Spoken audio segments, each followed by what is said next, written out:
Hi there, and welcome. It's episode 2 of Link's Awakening DX today, and we are going to be jumping on into the Tail Cave, which is the first dungeon of the game. Now, I am going to knock these guys off here, no problem. You can also use your shield, and we'll get our first small key. And progress forward here. This is a very, very simple dungeon, as you would expect for the first level. But we've got our compass already, which is traditionally in Zelda used to see where treasure chests are on your map. This iteration in Link's Awakening is super useful because you'll get a little jingle tone every time you go into a room that has a key in it, which is incredibly useful. That's just going to help you know if you get into a room that's worth exploring a little bit harder, because, you know, you can find like some secret rupees or whatnot, but a key is what helps you progress through the game. And here we go, key number 2. Now we're gonna work our way through to the left here and fight some Keese and Stalfos. Stalfos are the jumping little skeletons and Keese are the bats. And that will reward us with our first map. Hey, we are burning through this at blistering speed. So we've got the map in the bottom right hand corner here. The beige rooms are the rooms that we've been in. The flashing one is the room I'm currently in, and the gray ones are the ones that we haven't been to yet. The chests are from the compass, and that skull is the boss. So as you can see, this is not a big dungeon by any means. I'm going to go ahead and progress this way because we can just kind of scoop some stuff up more as we go. Now we're locked in here, but simply killing all the enemies will let us keep moving.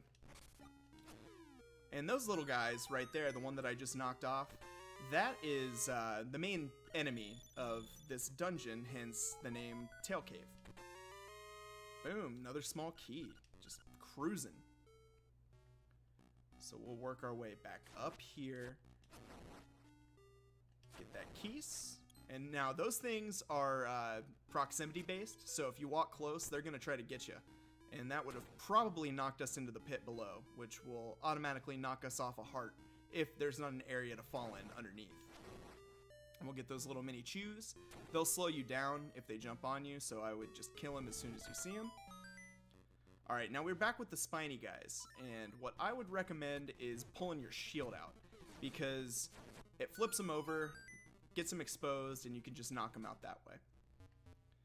And here we are, we got some Goombas there. Like I mentioned in the first episode, this game does have a lot of crossover with Mario, which I find just really charming and kind of adds to the bizarre feeling that this game gives off. Just almost like a dream. But here we are, our first key item, the Rock's Feather. It's one of my personal favorites in 2D Zeldas. It allows you to jump at the press of a button, which is extremely useful, even more so in the 2D platforming sections. Well, not platforming, just the side-scrolling sections. Like right here. Do a little hop on this Goomba, and it'll leave a heart every time. I think that's a little nod to Mario games. But either way, oh yeah, it just smooths up the whole experience for you. And now there's these pits. We can jump over them. And that's the classic Zelda formula, I would say up through Skyward Sword to an extent, where you go through a dungeon and you get a key item that helps you progress through the second half of the dungeon, and in the big picture, through the overworld itself, which lets you find more dungeons, and eventually you get to the final boss. But yeah, I'm a big fan of the classic Zelda formula. I think enough time has passed. It's only been one game, but Zelda games take a while to come out. Oh yeah, we've got the boss key here. The Nightmares key is what it's called in Link's Awakening. That'll let us open the big door and fight the boss. So we're gonna go ahead and head that way. But no, the classic Zelda formula, I love it, and it's been a very long time since we've had a game that did that. And you know, I know we just had Breath of the Wild, it was groundbreaking and stuff, but if they released another more traditional style one on the Switch, I wouldn't be upset. And I also wouldn't be upset if they kept it, oh my lord, they kept it in the style of Breath of the Wild. There we go, trap him here, and it's mini-boss time. This is not the final boss, or the major boss of the dungeon. But yeah, you can just kind of pin him there. Oh no. Yeah, I only got one more hit there, fellas.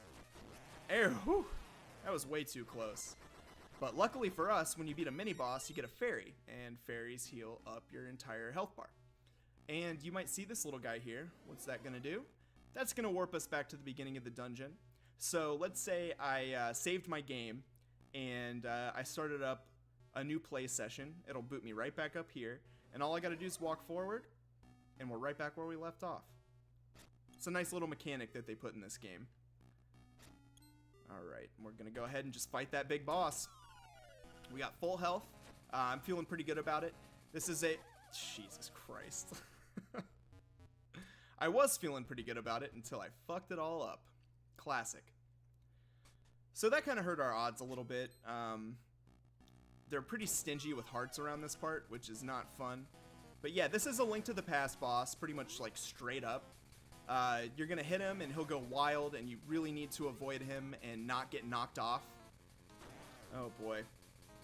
And even more importantly, don't get hit, because then you're gonna lose health, and it's very important. Oh my god, is he gonna stop? Nope. But it's okay, because he is done and done. So we're gonna get our first heart container, not heart piece. This is full.